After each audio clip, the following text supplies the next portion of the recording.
So my name is Brandon Hughes. I'm the organizer for EOS Denver Meetup. And thank you so much for coming out. And I think we have some great content, great speakers lined up. So I'm going to go through about a 5-minute intro, and then we'll turn over the mic to Chris Eigner and Colorado Blockchain Capital. So we have our first blockchain-focused investment fund in Colorado. They're speaking tonight, going over a couple topics that they find interesting. So it's a special day outside of just simply the pre-launch party. I saw this when I woke up this morning. That today is a once-in-a-100-year day. So for you Matthews out there, this one specifically is near and dear because you can track this. It's Super Friday, so in terms of day, month, and year, 1-6-1-8. Maybe I'm the one that finds it interesting. But yeah, we'll have it for another 100 years. So outside of that, here's the agenda. So we're going to have the introduction I'm going to go through, and then we're going to hand it over to Josh and Chris from Colorado Blockchain Capital. Then we're going to go through a raffle. So if you want to purchase tickets, see Eric McFarland in the back. And we're going to have EOS Hoodies, shirts, and then also 3 tickets to Tulip 2018. So that is next week, June 7th and 8th. And that is in San Francisco. So it's going to be a great conference. I'm going out to that. Eric McFarland is out there. So we're going to have a raffle for that, and then also there's an ask for Q&A. So we'll try to get through this as quickly, or I will get through mine as quickly as possible, so that we can keep time open for questions. So a bit about myself. So again, organizer of EOS Denver Meetup. My primary occupation is I oversee about $500 million of assets for high net worth and ultra high net worth clients in Southern Colorado, providing comprehensive wealth planning across their situation. So prior to that, I was an interest rate trader on the Chicago Mercantile Exchange, so I come from a finance, economics background, not so much the computer science, and I'll get to that. There's so much that goes into the space. It's really been great just diving into all the things that there is to learn within the blockchain space. But this is my background, and most of my bandwidth outside of my primary occupation in raising 3 kids and my family has been devoted to blockchain and specifically the EOS project. So that has been my last almost 2 years now. So I would be remiss if I did not provide my gratitude for all that I've taken from and learned from the community. So the actual content creators, the builders, the people that are bringing this project to life, that's who I just wanted to thank quickly before I got into anything. So at this point, I'm organizing, trying to build a community, but I am not building out and bringing this to life. So I just wanted to say thank you so much for those that are actually launching this network. Oh, you can't hear? Okay. All right. There you go. Sorry. And I have no affiliation with Block One. I'm an independent enthusiast. So all opinions are mine. I'm an employer, not anyone else, not Block One. So I encourage you, I implore you to do your own research. I come from Colorado Springs. I get off. Still can't hear? Like that? Yeah. All right, I'll just... That's a tier 10. Yeah. Is there any way to increase the sensitivity? All right. So I implore you to do your own research. Trust but verify is a saying that always comes back to me in the military community with the defense contractors, the military that I work with. So if you find something contrary to what I am saying, please message me, let me know immediately, or bring it back to our next meetup, because I want to learn from what you have in terms of knowledge, and I'm trying to just communicate what I know. So please, so in the spirit of that, I've started with providing resources. So these are the places that I found to condense down what has helped expedite my learning of this project specifically. And so I would say the EOS Go forum, that has been huge in terms of resource for information.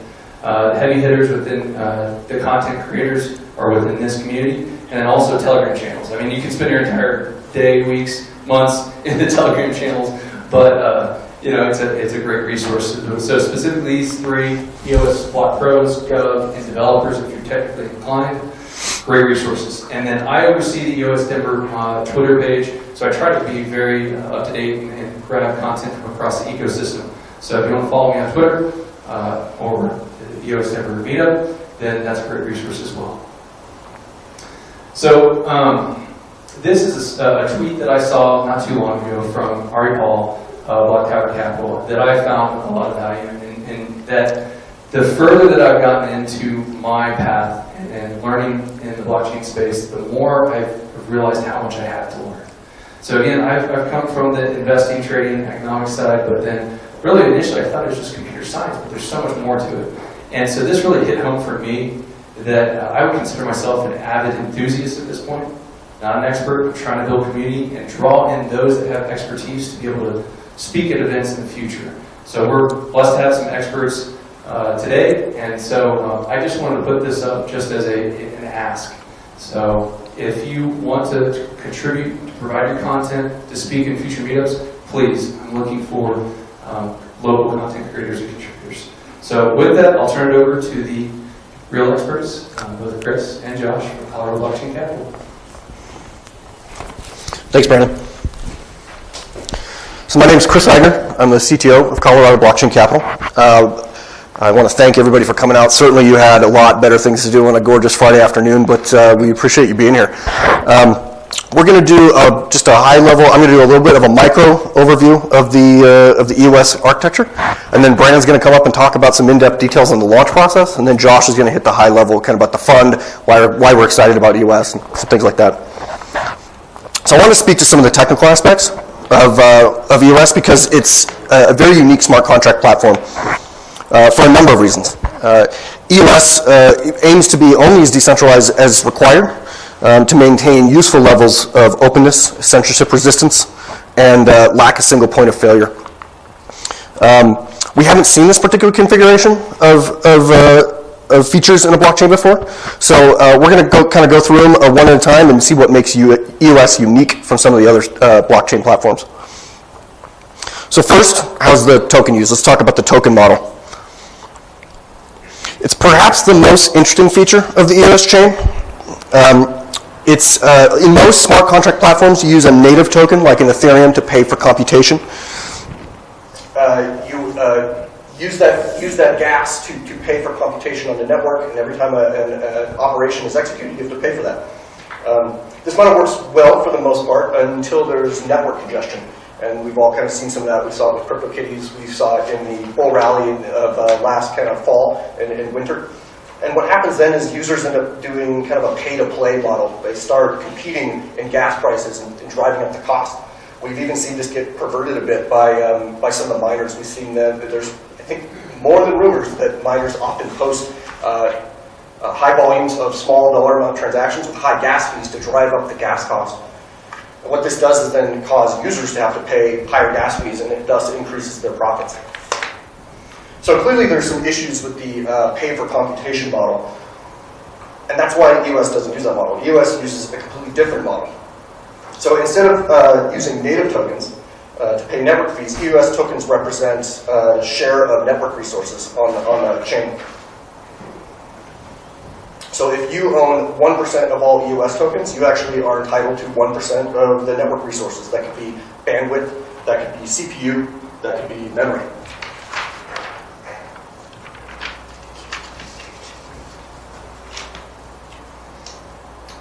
So users don't actually pay for transactions on the network. Instead, they rent or they own resources through their EOS holdings. So EOS compensates block producers through inflation exclusively. This is one of the most exciting developments within the crypto community right now because there's not really anybody doing anything like that. So with that being said, let's talk about some of the scalability of EOS. So just for reference, Ethereum can process approximately 15 transactions a second. Your Facebook processes about 50,000 likes a second. So it's clear that Ethereum can't really support modern web applications in its current incarnation. And now they're working on it. But having each transaction validated by a network of consumer-grade computers is sort of inefficient and unnecessary. So to facilitate the kind of volume that real-world dApps need, EOS is aiming for a very short block time of approximately half a second, and then makes use of the new consensus mechanism created by Dan Larimer on one of his previous projects called BitShares. And that consensus mechanism is called delegated proof of stake. So what that does is allow blocks to be produced and validated much faster than and more efficiently on the network than proof of work or proof of stake. Block producers, who are the kind of miners of the EOS network, verify transactions, but because there's no wasted work, like say in the Bitcoin network, that transaction is actually processed immediately. And as soon as it's verified by one of the block producer, it's in the chain. So that's how EOS leverages or prioritizes scalability over some of the other, say, decentralization in the network. So let's talk a little bit about governance. And I apologize if I speak fast. I listen to podcasts at 2x. So. If you want me to slow down, just say so. No, you're good. And I chug a Red Bull, so. So rather than get bogged down in the anarcho-crypto-libertarian kind of debate, EOS made some very pragmatic decisions that mimic, about their governance that mimics real-world representative democracies. So blockchain communities by nature are very political. And it's, we think, necessary for a formal system of governance so as to not devolve into a gridlock like we saw Bitcoin do for 2.5 years, or like we've seen some other chains do. So there are actually very few examples of blockchains that utilize this sort of on-chain governance. It's actually an ongoing debate within the crypto community, on-chain or off-chain. So off-chain would be things like Bitcoin and Ethereum. On-chain would be things like Dash, Tezos, EOS, Dfinity, chains like that. So with a delegated proof of stake, EOS token holders are actually able to cast votes to elect the block producers. Again, they're the miners who verify and validate transactions on the network. Votes are weighted by how much EOS you stake, and the block producer that receives the most votes is the ones that are elected to validate transactions. Users can also, and this is where the representative democracy piece comes in, if users don't feel like voting themselves, they can actually delegate their EOS, their votes to somebody else to vote on their behalf. Perfect.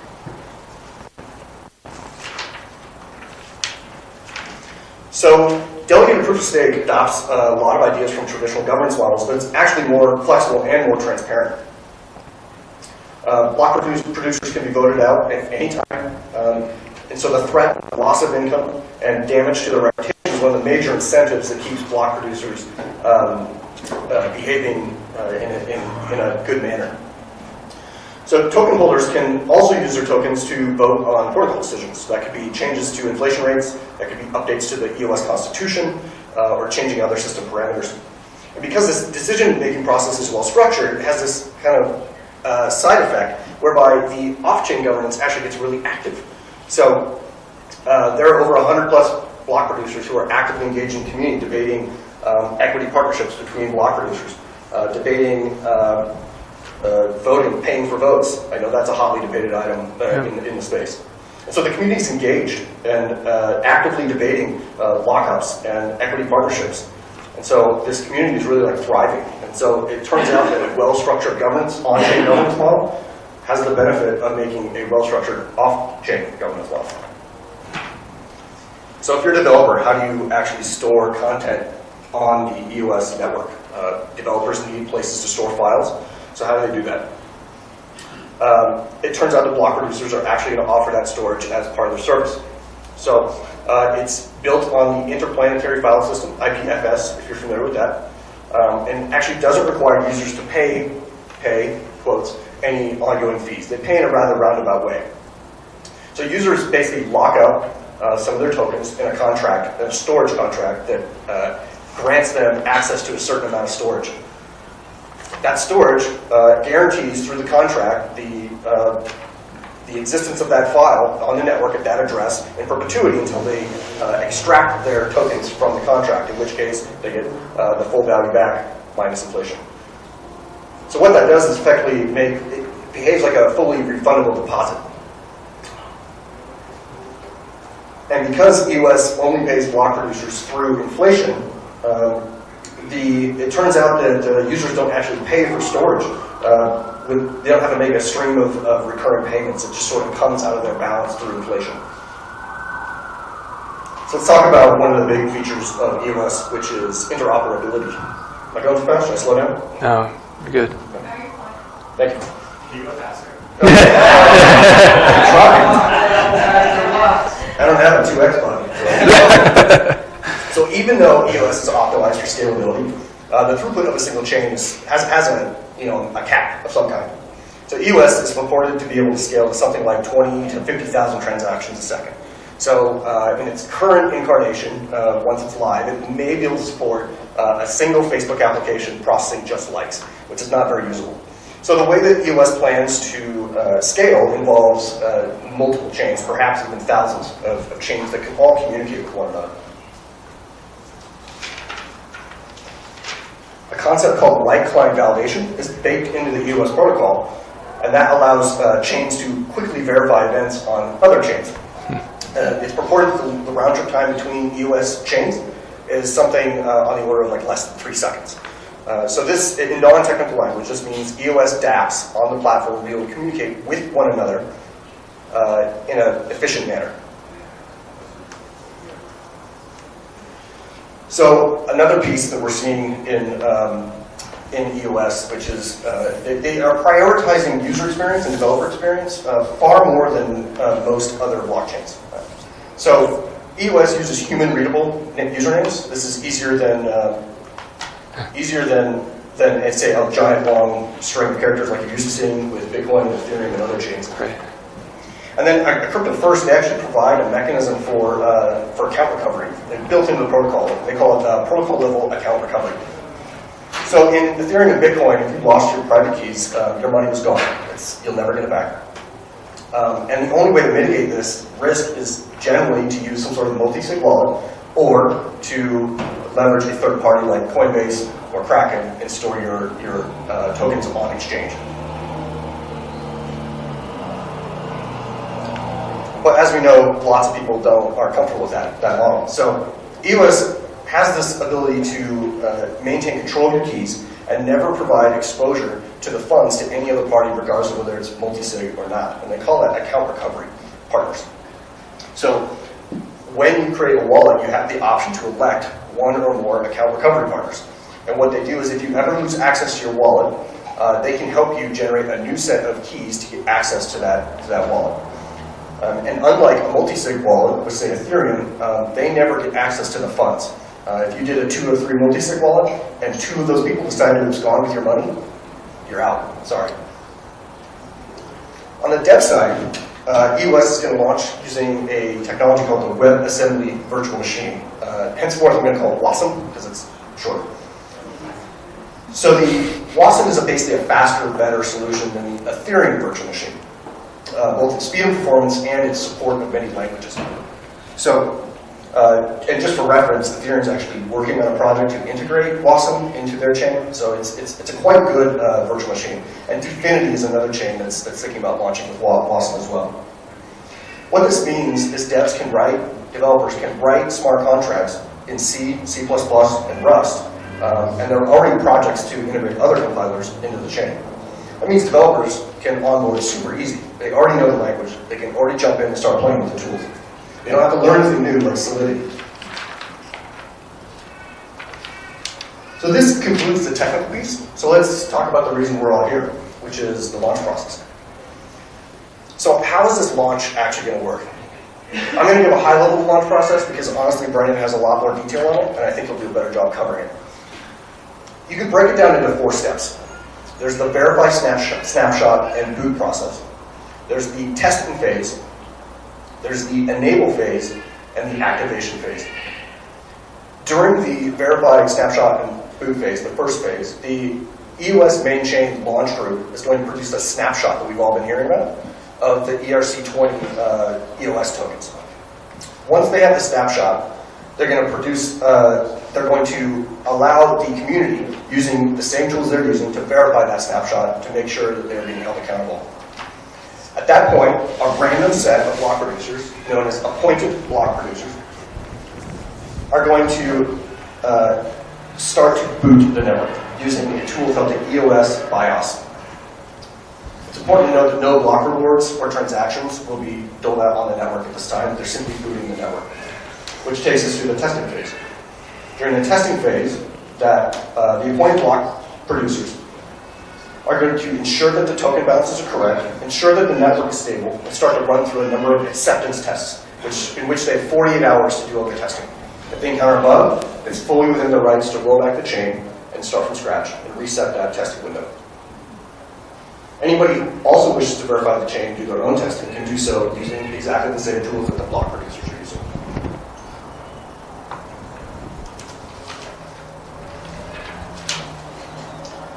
Again, another warning, transactions and votes staked during this portion, you should avoid doing so because they can be undone or lost. Which takes us to the enable stage. So far, we've bootstrapped the network and we've entered a testing phase. At the enable phase, the launch group is going to issue a statement to the general token holder community. For the EOS chain to be considered viable and stable, 15% of all the token holders need to enable the private keys and import them into a wallet and vote for a block producer. If you're interested in how to vote, are you discussing how to vote? A couple aspects of it. A couple aspects of it. Yep. A number of block producers have produced guides. There's a Twitter handle called @EOS Portal. You can go Yes. They have a guide on how to vote as well. Yes. They'll get you started. Again, do not import your private key at this stage until you get a joint statement from the launch group Yes. from 5 or more block producers. At this point, once 15% of tokens have been used on the chain and they voted, the chain will be considered live, and the elected block producers that were just voted into quote-unquote power will take the place of the appointed block producers, and the chain is now live. At this point, I'll hand it over to Brandon. Excellent. More detail. When, actually, I was going to have, I have all my slides, or after Josh. Sure. So, thank you. Round of applause.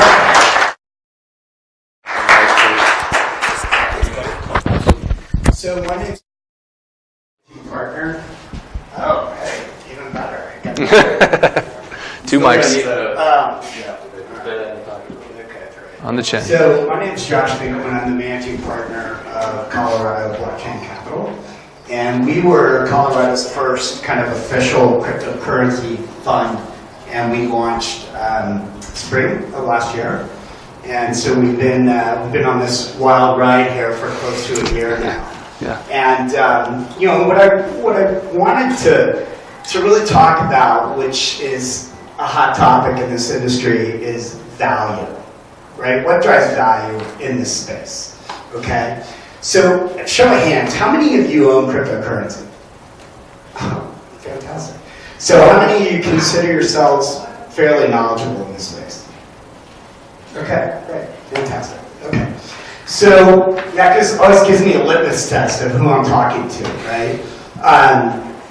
So if I were to come to you, say in the early 90s, and I'd say, hey, I've got this really cool technology that you can invest in, and it's a protocol layer, okay?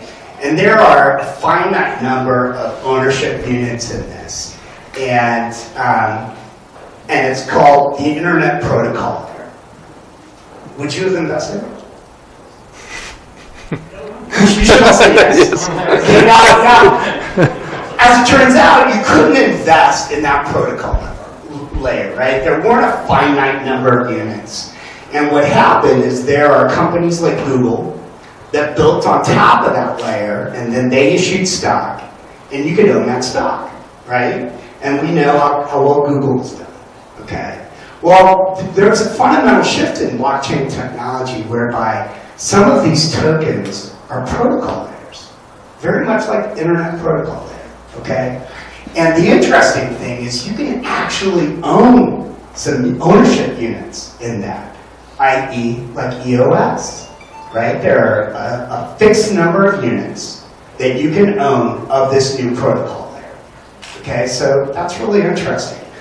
So where does that value come from? Well, if you were able to purchase some ownership units of the Internet Protocol, you would probably not be here right now. You would be, my guess is a beach somewhere, like off the coast of Ibiza or what have you, having a lot of fun, right? You would have probably done really well. Well, you've got the opportunity now to, due to blockchain technology, to actually take some ownership units of a protocol that could have global adoption, okay? Just like the Internet Protocol layer did, where you have a mass audience of global users, and if that protocol layer is used globally, the ownership units that you hold have tremendous, tremendous value, okay? And that's why folks like me, right, institutional investors, are so excited about this space. And that's why we see the long-term value proposition in this space, is because it's a really unique opportunity that we in the past weren't able to leverage, okay? And as well, those people that could leverage something, in this magnitude were more at the institutional level, right? Like a Goldman Sachs or what have you. And they had contacts and they could get in on kind of IPO level opportunities, and really retail investors couldn't have access to. Well, everything's flipped with blockchain, right? Retail investors like you all are getting involved in this, and you can take ownership of these protocol layers, and it's unprecedented. And the institutional investors are falling by the wayside, right? And they're trying to play catch up. Right. So, this is really a kind of an amazing shift that we're seeing in technology and in investing and in potential value, okay? Now let's kind of do a macro view, taking that concept, which I talked about, and apply it to EOS, okay? So, protocol layers. So, much like the internet, you have all of these organizations built on top of that structure, right, that infrastructure. And it became to what it is today. And it's just a tremendously integrated network of businesses and communication devices and what have you. Well, EOS is building something similar, which is called kind of the Internet 3.0, right? Whereby they're creating a software protocol layer that's open source that people can build on. And they're creating a really supportive ecosystem for dApps, decentralized applications, to build on top of that, much like the internet. And instead of you having to go to AWS and pay for services, storage services, and server services, you just hold those EOS tokens, right? You stake them, and you get access to that service for free. Game changer, okay? You have a platform that's highly scalable, can process thousands of transactions a second, right? Designed for scale. Really, really good, popular. So you've got a mechanism for all of those apps to share data between themselves, right? To be really efficient. Game changer. Think about if Facebook had interoperability and could share data with a payment app. Boom. Facebook has integrated payments. Just one use case, right? So if this application, if this protocol layer gets global adoption and people start building all these apps on top of it, and it becomes the de facto kind of Internet 3.0, there is outlandish value in that. Outlandish. Okay, we're talking about what a price at $12 today. I can't even fathom what the price would be. You would all do extremely well. Now, caveat, is that going to happen? That's the risk, right? What you're essentially doing when you invest in EOS is you're acting as an early stage venture capitalist. And you're saying, okay, I'm going to make a highly speculative bet that this application gets global adoption and the value proposition goes to the roof. It could or could not happen. Therein lies the risk. Okay? So that's what you're looking at. And that's what you're looking at in a lot of these tokens. Really all of these tokens. And some are protocol layers, which I tend to specialize in, because I feel that the value proposition is much more so due to network effects than, say, a utility token or an asset-backed token or a decentralized app. But, when you look at investing in these tokens, you should be thinking like an early stage investor, like a venture capitalist, right? Where it's a high risk, high reward opportunity. And you would be smart to diversify and hold a basket of these tokens. Because some of these tokens, to be honest, most will probably go to zero. But out of this, explosion of technology, you're going to have some juggernauts like Google, like Facebook, like Apple, like Twitter of the blockchain era. And there's going to be a tremendous value proposition in those organizations. And so, you know, for me, my area of expertise is protocol layers. So this was really compelling to me, you know, the EOS proposition, for all those reasons that I explained. So, which is why we took a very strong interest in EOS, and it's actually our largest holding to date within the fund for that value proposition. Okay, you know, now we also own Bitcoin, we also own Ethereum, right? You know, because it's very hard this early to pick that lead incumbent, right? That token, that platform that is going to have universal adoption. But, you know, you can look at how these different platforms are built, and can they scale? Can they support a really supportive ecosystem for dApp development? And, you know, all those answers for me with EOS were yes, absolutely, it's possible. If they do what they say they're going to do, I think it'll be a preferred platform. And maybe over a long span, it'll be the platform. I don't know. No one knows at this point. So that's my spiel. So appreciate the time. Yep. And I'll hand this over to Brandon. Yeah.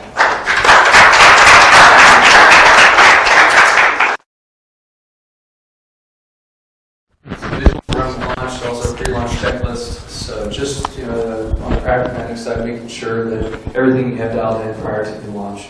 So that's what I'm going to do for the remainder of my time. So launch checklist, these are the 3 items. So try to keep it simple, but there's a lot of content within just these 3 items.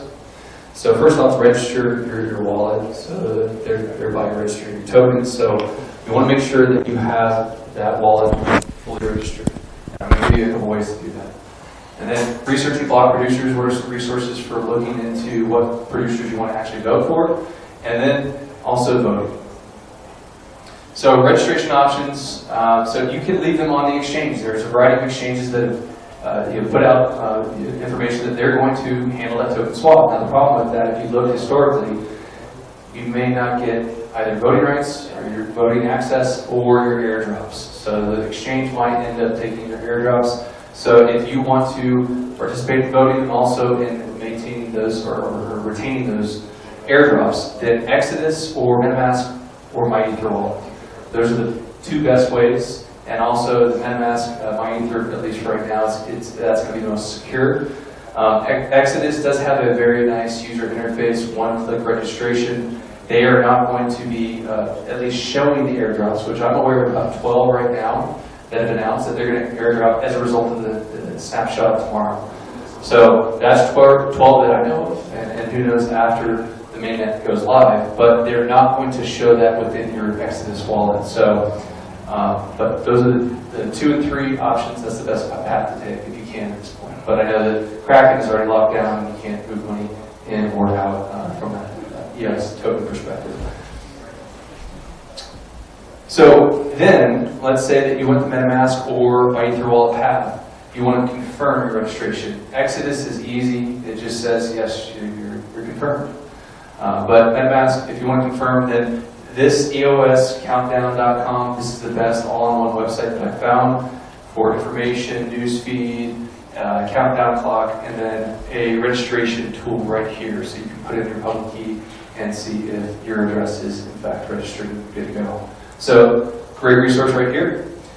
Then in terms of voting, and Chris had talked about this, there is a portal that has just popped up, and if you attended our last meetup, we were talking about that there's still some, it's a bit murky in terms of how you vote, and my speculation personally was that there was going to be an announcement in the next couple of weeks. Well, community came together and ultimately created this portal and also the main way to vote. Now there's a couple other wallets. Iron Token, world's largest Ethereum token, or token wallet, has said that they're going to support EOS and also voting for block producers. But the main one right here that I've seen announced is the EOS portal. So I follow them on Twitter, and you can find through my followers if you look me up. So one of the things that I found very interesting was the voting model and how there's a time decay on your votes. It incentivizes community participants on both sides, block producers and also voters, to stay engaged. So on the block producer side, they have to consistently add value and deliver value and keep up their end of the bargain. Otherwise, every 124 seconds, I think it is, they can get voted out. So there's that aligned incentive within the community. And then your vote, if you want to stay engaged and vote your own tokens, well, you stay for 3 days, and you're ultimately going to have a time decay in terms of the importance of that vote within the ecosystem. So you have to stay engaged. If you don't want to stay engaged and step away, you can delegate your tokens, and then someone that you trust, respect within the space, then they can do that for you. So I thought that was interesting in that, in a system meant to be, like a immutable ledger where things are permanent. That the most impermanent thing was your interaction with that ecosystem in terms of voting. So interesting aspect that incentivizes alignment. So token transition, this was actually something put up in the Telegram channels by Thomas Cox and has been talked about a bit, May 8th. But this is essentially kind of the flow chart. I'm going to publish this. Will's going to help me in terms of putting up my deck as a resource so that you have those earlier resources and also some of the rest of my slides so that you can come back to this. So this should be available at EOS Denver meetup in the next 48 hours or so. But again, 30 votes per wallet. So when you stake, it's going to be 3 days until you want to get out of unstake your tokens to get them back and have control of them. But you have 30 votes to vote across 30 block producer candidates. And then going forward, so scatter. Anyone familiar with scatter? Okay, a couple. So this is equivalent to MetaMask. Only that there's going to be far more use cases. This is going to be an indispensable identity mechanism that you're going to have to be able to interact and sign transactions. So I guess the best thing that I've seen in terms of use case is if you have like that mechanism on Chrome where you can basically put in your information and then automatically imports it to a website, and then you don't have to spend time typing out your name. Well, then you're going to be able to switch between identities. So you can be fully yourself or you can be a different identity. And so Scatter is going to be a way that you're going to be able to sign transactions on the EOS blockchain. It's also going to have a voting portal within it. So, oh, wait. Oh, that's not what I wanted.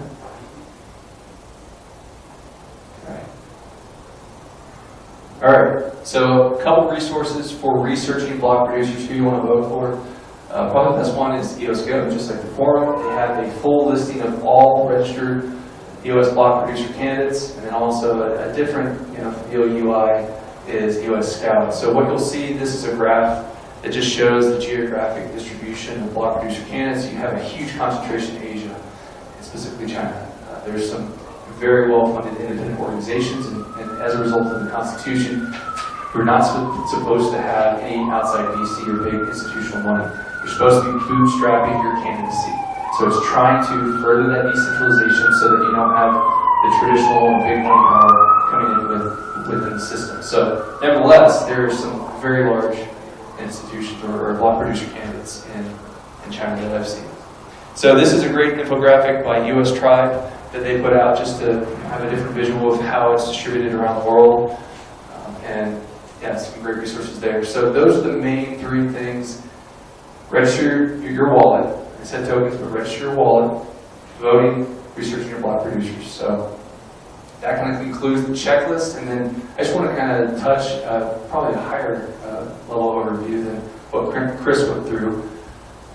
Something that was very relatable to me, something that was entertaining to read, was this article by Tom Cox about the Magic 15. So it really is a digestible way of understanding what this multi-stage process is going to look like, and that there might be some bumps in the road in terms of the launch process. But ultimately, once you have 15, it's going to unlock the EOS main chain. But if you want to get into the weeds, I'm going to give you a couple resources for that. So there's a great interview between Chris Coney and Alexander Bouget of EOS Canada, where he's talking about his automated iOS bootstrap system. It was an interesting listen. I'm not sure, again, based on my background, that I could repeat it, but when I was listening, it made sense. But if you want to deep in the weeds for the automated process that you have about 70 plus participants at this point in time. This is a great interview. I really encourage that one. And this will be on the Denver meetup thing? Absolutely. All this stuff? Absolutely. And Yep. Mr. Connie's going to be at Tulip, he's a presenter. Very nice. Yeah. Excellent. Good. Yeah, I got a ton of value out of just this one video. But yeah, there has been, at least EOS Tribe and a couple others, published some issues in terms of the security of this. They're also now starting to integrate with the other process, which is Ghostbusters. So this is a different mechanism, and they have about 120 participants in terms of launching the main chain. So a couple different processes there. So did it go away? I think it did. Let's see. There we go. So this is just a visual to match up with what Chris was saying in the multi-stage process. Appointed block producers, Genesis block, elected, and then ultimately at the 15, once it attracts to a specific chain, then you're going to have the unlocking of the EOS mainnet.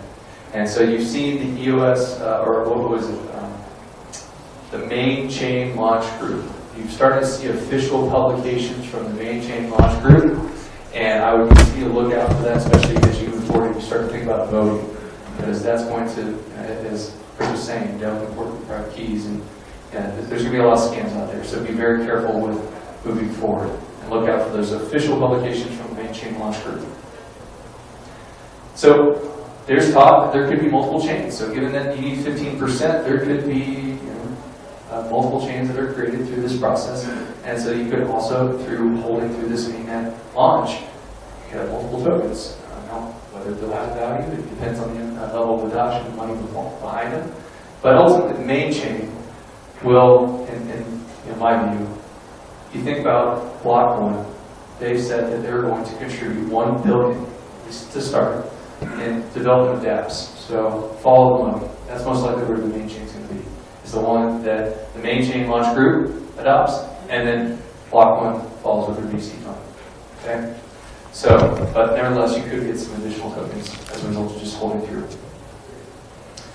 So this is what I was talking about. It's spearheaded by EOS New York, but then backed by a whole variety, 70, 80 plus that are on this. So if you go to this article, you'll just see the list of all the block producer candidates that are standing behind this main chain launch group. So keep a lookout for this type of official publication. So, and I think I lost it again.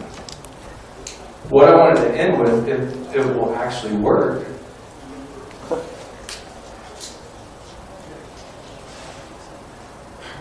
is that this is just the beginning. So this was an interview, it's like 2 minutes long, and it just is an interview with Tom Cox a few days ago, and he's talking about the structure of Block 1's compensation. So the way that across the ecosystem, whether it's voter, block producer, or Block 1, and the ecosystem, they align incentives. This speaks to this alignment. So Block 1, and I found this out recently, they have a vesting period for their tokens. So they have 100 million tokens out of the total 1 billion in terms of total supply.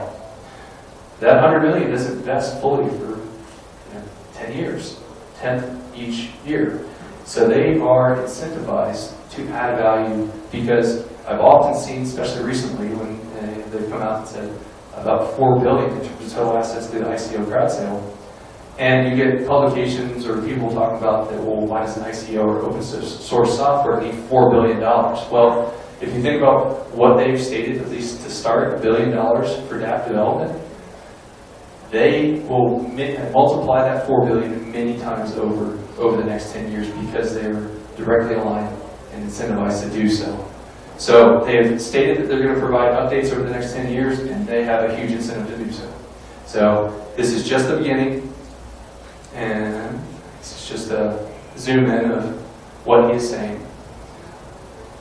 But then this was just published last night by EOS Tribe. This is a great visual in terms of the current state dApps that have been announced. And this is just the beginning. So one of the things that clicked in my mind was, Which of these do you find most interesting? I think Chintai. So if you look at, Can you repeat the question? oh, so the question was, which one of these do I find most interesting? Of the ones I know, because this just came out last night, so I'm only familiar with a handful. Everpedia, that's one of the first airdrops. That's going to be a decentralized Wikipedia. Okay. Well, I was going to ask you, what does Chintai do? So Chintai, the latter part of this year, they have a platform for token leasing. So you have to either purchase or lease tokens as a dApp developer for network bandwidth. So it's going to allow for basically the application of like a digital real estate, blockchain real estate for EOS tokens. So you can stake your tokens in between you as the leaseor and the leasee. You can then get a money return on just holding your tokens without having to sell them. So it provides that liquidity, that ability to provide for those that don't want to purchase to get rent those tokens. Okay. I know Higher Vibes, and they're like the new LinkedIn, but they do a lot more than LinkedIn. Okay. And that's Higher Vibes up on the top.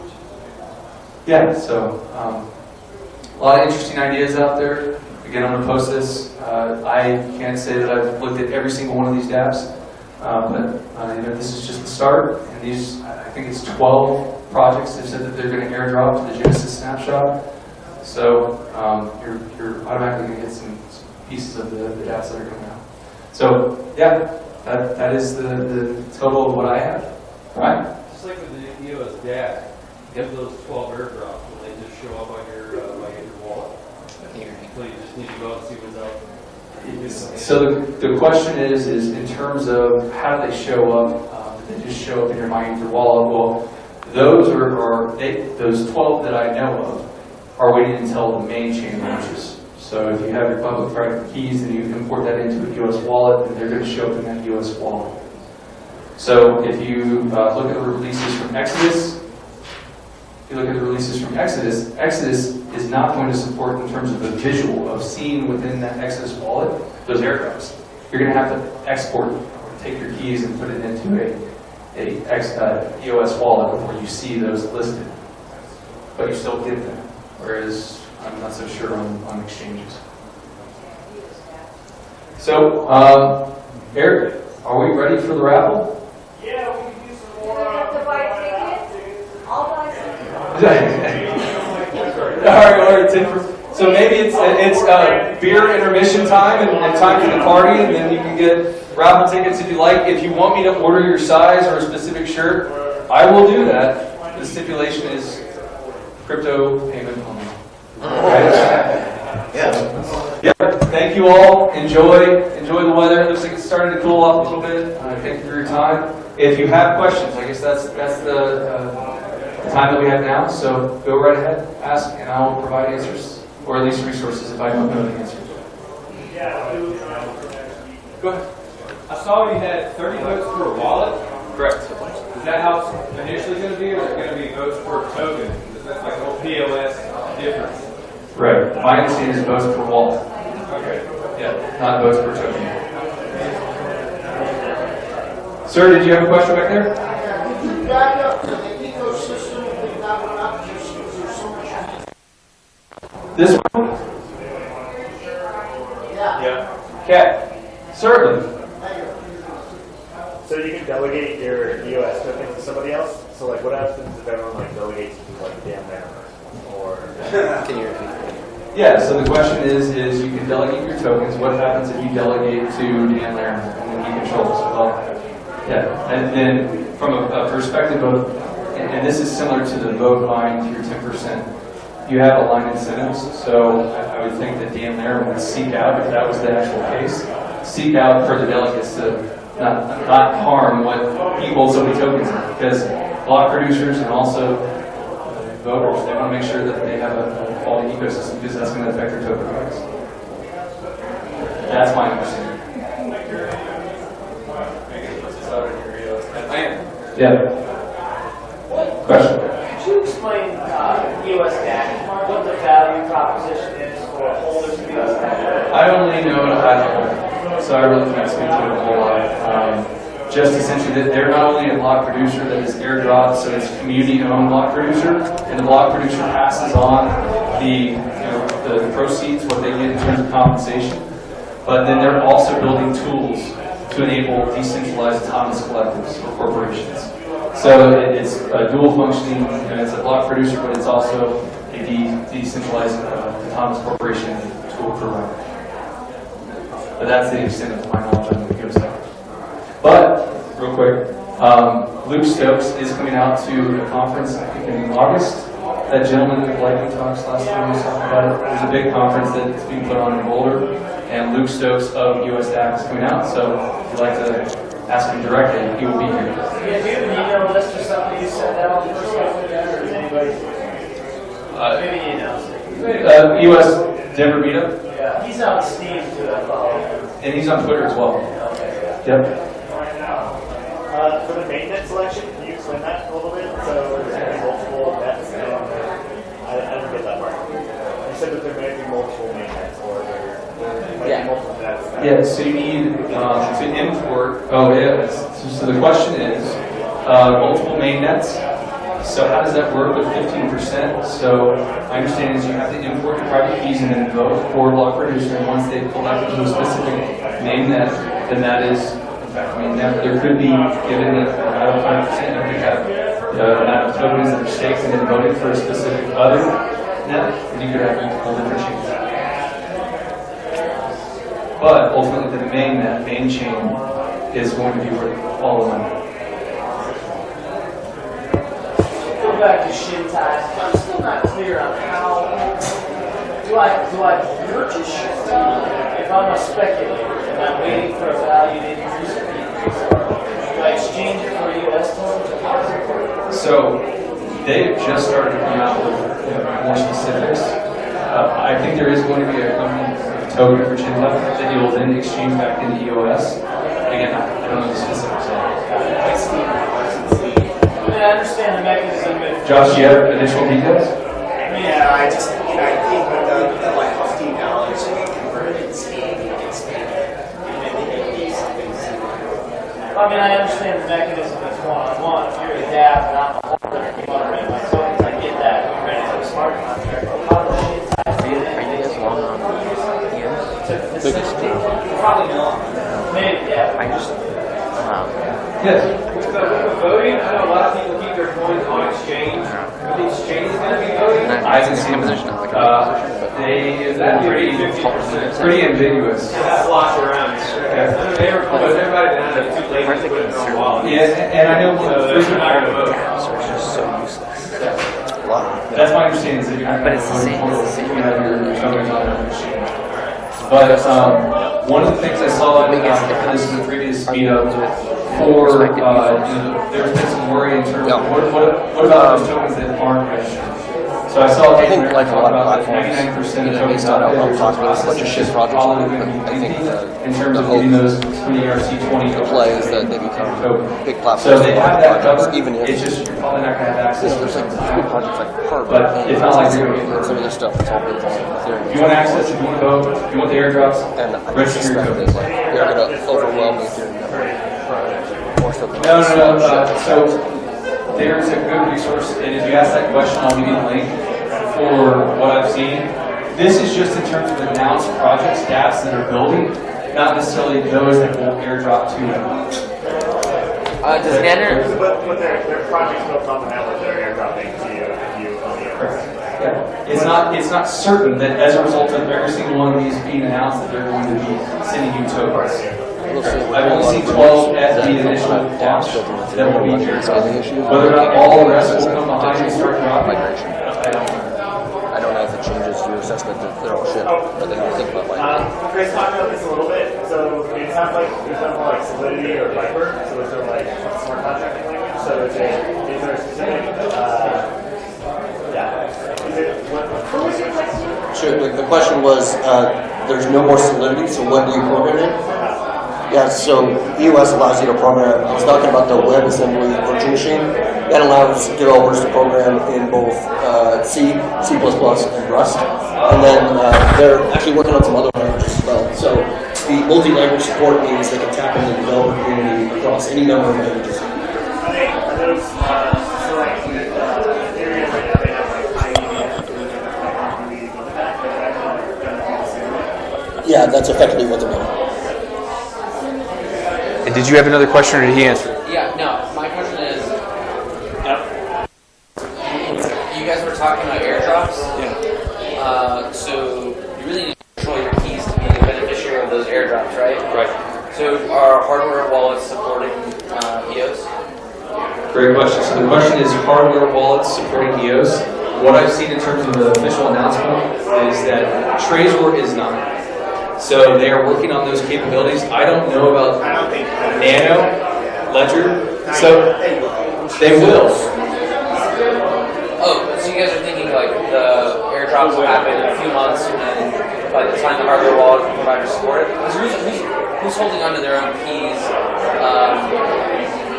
I think a bunch of people bought directly from EOS, right? They hold their own keys, then everybody else just bought from the exchanges, right? Right. And none of those people hold keys. So, but you will if you register through.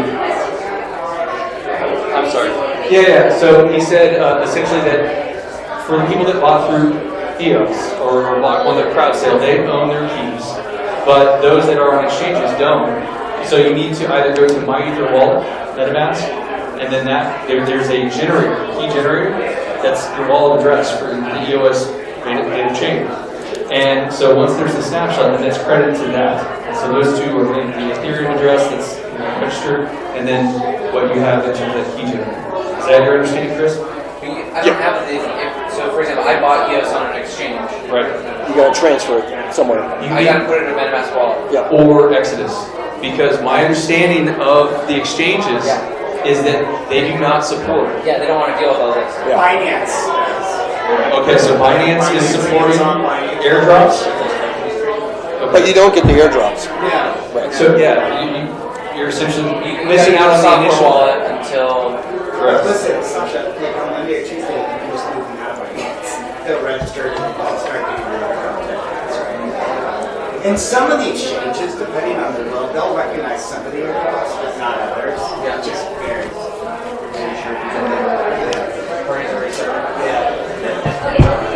How will they know when this is finally done? Like, how will you know the need for your work? Because it seems like it takes some days, but they don't know exactly how many days before actually the swap is happening. Right. Like, I'm an Exodus wallet. How will I know when I'm up and open and those days? Repeat that question. Yeah. So the question being, and if I understand you correctly, how long? What it sounds like is how long is this mainnet process going to take? And how long, how will you know that it's over? Yeah. So I saw on Twitter a poll asking that very question, and there was a dispersion of answers. So I can't tell you exactly how long. There might be some bumps in the road in terms of getting the mainnet off. Yeah. So it could be 48 hours. It could be 3 to 4 days, 5 days. I don't know. And we don't know how to, you know how to know, okay, we don't know exactly how many days, but when it's actually done, I guess you're on a Twitter thing or you're listening to other people. So having a decade of experience in software, I've never seen a software launch go smoothly. Ever. Anything really on a big scale. So I would expect there to be some hiccups, but you'll find out via Twitter, and if you subscribe to any of these guys, they'll be announcing it as soon as it happens. And it's similar to what I was saying earlier. I try to keep up across block producers. Yeah. It's a great resource, and so I try to aggregate quite a bit.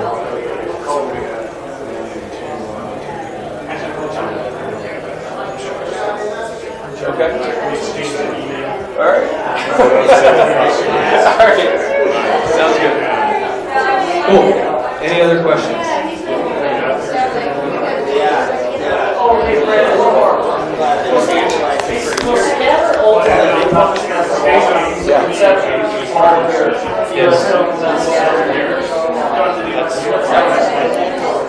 Yeah, the question was, is Scatter going to function like a wallet? My understanding is that it will allow you to vote.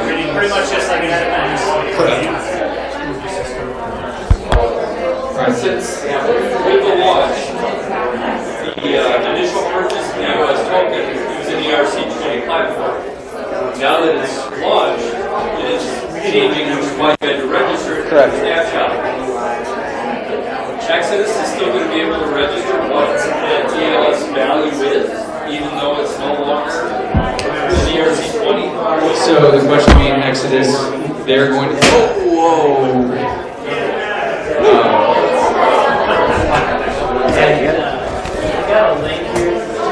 So Exodus being able to handle the token swap, I understand is yes, and then you're going to be able to call it private keys. So you control it the entire time.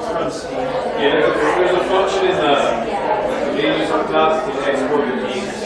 Each individual when it's out of the box is a private key to export. Yeah, at the very top, I think it's what developer, assets, Ethereum tokens, and then it says register for crowd sale. That's the one click. You basically have the Ethereum to be able to write the smart contract, and then off you go. One of the things I love of this is that Larimer used Ethereum's blockchain to fund his blockchain, which is going to blow Ethereum out of the water.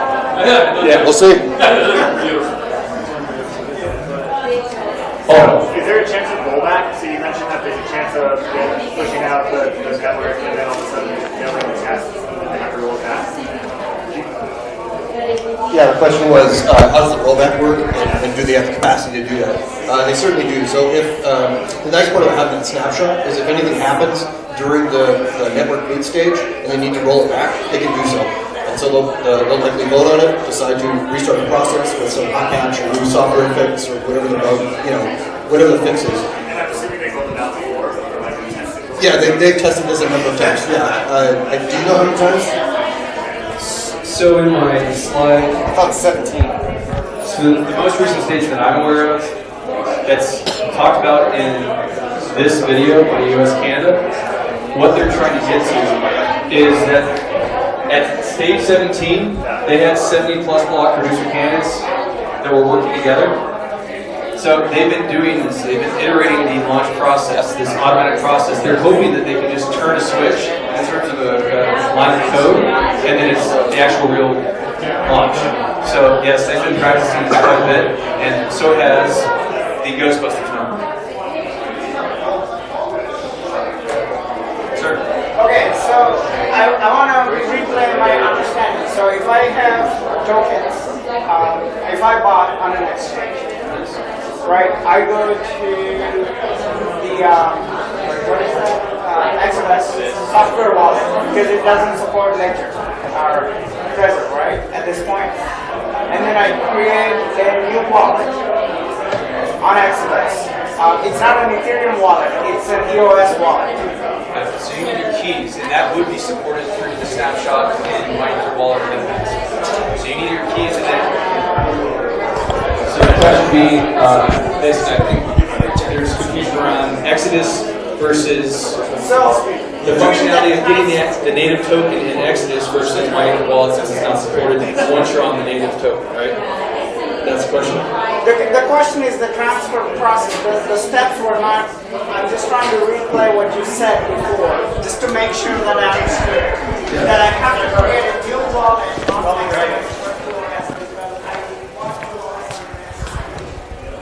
And that wallet is on the exchange. It's not my wallet, right? So I have to create a new wallet with access directly off of EOS.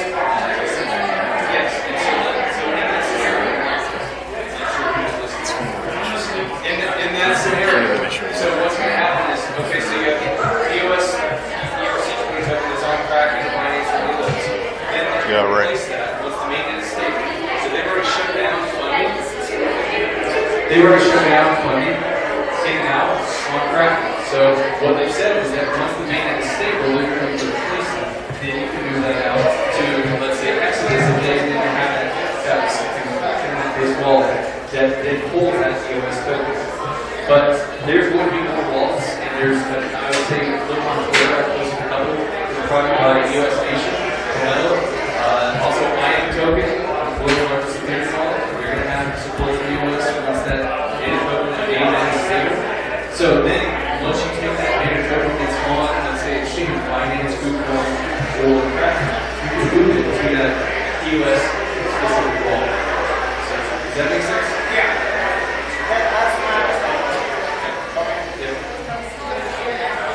Okay.